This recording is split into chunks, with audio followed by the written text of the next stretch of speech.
Hello friends, welcome to my YouTube channel Brief PCM. अगर आप channel पर new, channel को ज़रूर सब्सक्राइब करिएगा, वीडियो को लाइक करना मत भूलिएगा। आज स्टार्ट करते हैं क्वेश्चन नंबर 14। तो चलिए क्वेश्चन नंबर 14 को एक बार देख लेते हैं। क्वेश्चन नंबर 14 क्या कह रहा है कि how many multiples of 4 lie between 10 and 250। 10 और 250 के बीच में कितने मल्टीपल्स ऑफ 4 लाई कर रहे हैं, कितने होंगे, मतलब मल्टीपल ऑफ 4 10 और 250 के बीच में कितने मल्टीपल होंगे 4 के, वो हमें पता करना है। तो जल्दी चलिए हम चेक कर लेते हैं। ठीक है, हमें 10 और 250 के बीच में करना है। तो 10 तो हमारा 4 की टेबल में नहीं आता। क्या आता है इसके बाद? 11 भी नहीं आता, 12 से स्टार्ट होता है, 12 होगा। फिर हो जाएगा हमारा 16। ठीक है, फिर हो जाएगा 20 डैश डैश करके 250। क्या 250 आता है 4 की टेबल में? बताइए जल्दी से कि नहीं, 250 नहीं आता। तो क्या हो सकता है? 51 तो हम नहीं जा सकते क्योंकि वो ज़्यादा हो जाएगा। अब 249 देखना है, 249 भी नहीं जाता, 248 जाता है। ठीक है, 4 से करेंगे तो 4 6 ज़ा 24 और 4 2 ज़ा 8, तो ये 2 4 से डिवाइड हो गया हमारा। तो हमें ये आपकी एपीज़ के फॉर्म में हमने इसको लिख लिया। तो अब हमें इसमें क्या क्या बताना होता है? सबसे पहले हमें ए बताना होता है, फर्स्ट टर्म क्या है? 12।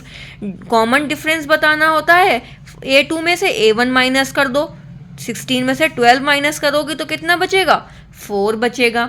अब हमें AN भी पता है, लास्ट भी हमें पता है, तो वो कितना है? 248। अब इसमें हमें n निकालना है कि कौन कितने टर्म है, कितने लाई कर रहे हैं, हमें n टर्म निकालना है। ठीक है, तो हम इसका फॉर्मूला लगा देंगे कि an is equal to a plus n minus 1 D. an हमें गिवन है 248, हमने बता दिया। a भी पता है 12, प्लस n हमें नहीं पता, और d हमें 4 पता है।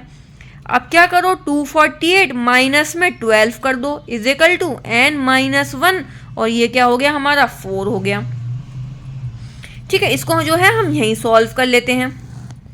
अब 248 में से आप 12 निकाल दो, 8 में से 2 निकालोगे तो 6, और सही है, 4 में से 1 निकालोगे तो 3, और 236 आ गया। ठीक है, ये जो हमारा 4 है इसको हम यहाँ डिवाइड में ले आते हैं, इज इक्वल टू ये क्या रहेगा? n minus 1। इसको कैंसिल आउट कर दो, 4 5 ज़ा 20, 4 5 ज़ा हो गया 20, 3 बचा, 4 9 ज़ा होता है 36। ठीक है, 36 is equal to n minus 1 हो गया।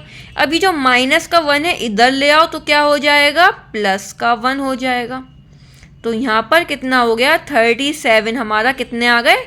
नंबर ऑफ टर्म्स आ गए।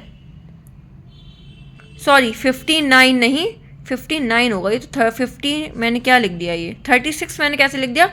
क्या आएगा? 59 है ना, तो 59 आएगा यहाँ पर।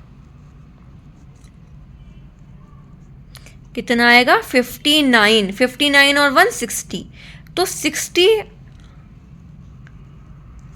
कितने नंबर्स 10 और बीच के 250 के बीच में लाई करेंगे? 16 नंबर मल्टीपल ऑफ 4 होंगे। ठीक है, इसको हम लिख लेते हैं। उसको कैसे लिखेंगे? ठीक है, इसके बाद हम क्या लिखेंगे मैं आपको यहाँ पर लिखकर पूरा बता देती हूँ कि टोटल, ये आपको इसके बाद लिखना है। जब हम आंसर लिख लेंगे, हमारा जब आ जाएगा सॉल्यूशन, तब हम लिखेंगे कि total multiplies of 4 between 10 and 250 are कितने आए? 60 नंबर्स हमारे आ गए। ठीक है, ये हमारा आंसर हो गया। आई होप आपको ये बात समझ आ गई हो, ये क्वेश्चन अच्छे से क्लियर हो गया हो। ठीक है, नेक्स्ट चलते हैं क्वेश्चन नंबर 15 पर। For what value of n are the nth term of 2 APs। हमारे पास 2 APs हमें गिवन है, एक 63, 65 और 67, दूसरा है 3, 10, 17। हमें पता है कि दोनों जो APs हैं वो इक्वल हैं। हमें क्या निकालना है? इन दोनों के n और nth टर्म हमें दोनों APs के निकालने हैं। तो सबसे पहले हम देख लेते हैं, ये हमारे पास हो गया फर्स्ट AP, ये हो गया हमारे पास सेकंड AP।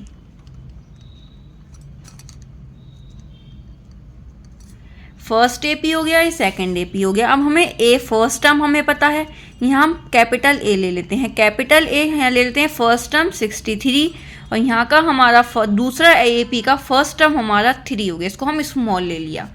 ठीक है, अब डिफरेंस जो है हम कैपिटल डी भी ले सकते हो, स्मॉल डी भी ले सकते हो, दोनों को हम करेंगे तो 65 में से 63 को आप माइनस करोगे तो कितना आ जाएगा, 2 आ जाएगा। यहाँ पर हम डिफरेंस लेंगे तो क्या होगा, 10 में से 3 करेंगे, 10 में से 3 माइनस करेंगे तो कितना आ जाएगा, 7।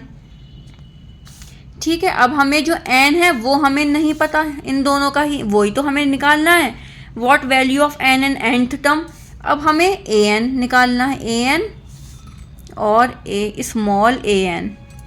ये कह रहा है कि दोनों जो APs हैं वो इक्वल हैं, तो हमें यहाँ पर अकॉर्डिंग टू क्वेश्चन क्या हमारे गिवन है कि an जो है कैपिटल an और ये दोनों an जो हैं ये बराबर हैं, इक्वल हैं।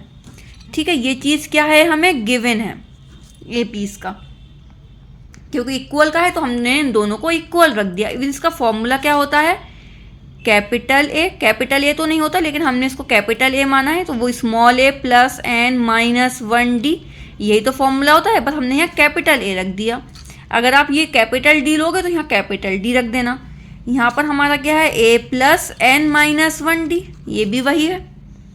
ठीक है, यहाँ पर हम कैपिटल डी ले लेते हैं, ये स्मॉल डी, आपको परेशानी नहीं होगी समझने में।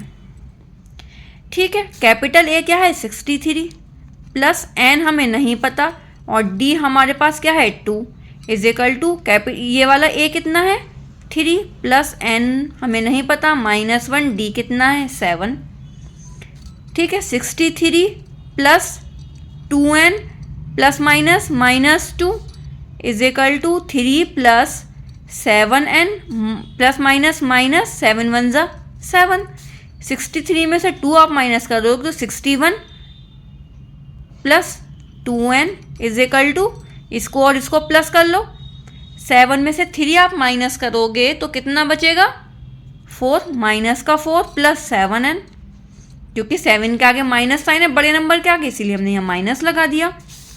अब ये जो नंबर्स एक जगह ले आओ और ये n के साथ जो टर्म है वो इधर ले आओ। 61 है तो 4 माइनस का 4 इधर ले आओ तो प्लस का 4, 7n ऐसे ही रहेगा तो ये वाला 2n माइनस का इधर हो जाएगा, इसको प्लस करोगे तो 65 इज इक्वल टू 5n।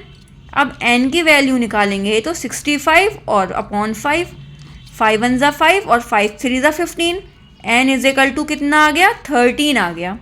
मतलब इन दोनों जो हमारे पास APs हैं उसके 13th टर्म जो है दोनों की सेम होगी। Therefore कि 13th term of AP are same. ठीक है, हमने इस तरीके से लिया कि 13 टर्म जो है वो AP की वो हम दोनों की सेम रहेगी। ठीक है, यहाँ पर आप ये भी कर सकते हो कि 13 टर्म ऑफ बोथ AP, ठीक है दोनों की है ना तो बोथ ज़रूर लिखना, बोथ AP आर सेम लिख सकते हो या फिर लिख सकते हो कि इक्वल, सेम है या फिर इक्वल है। ठीक है, दोनों की मतलब बराबर है। ठीक है, आई होप आपको क्लास अच्छी लगी हो, समझ आया हो तो प्लीज़ ज़रूर चैनल को सब्सक्राइब करिएगा, वीडियो को लाइक करिएगा। कल करेंगे हम क्वेश्चन नंबर 16, तो कल क्वेश्चन नंबर 16 के साथ मिलते हैं। आप लोग प्रैक्टिस करते रहिए, अगर कहीं छोटी छोटी मिस्टेक मुझसे होती हैं तो प्लीज़ उसके लिए सॉरी। ठीक है, आप लोग ध्यान से देख कर करिएगा। मिलेंगे कल नेक्स्ट क्वेश्चन के साथ।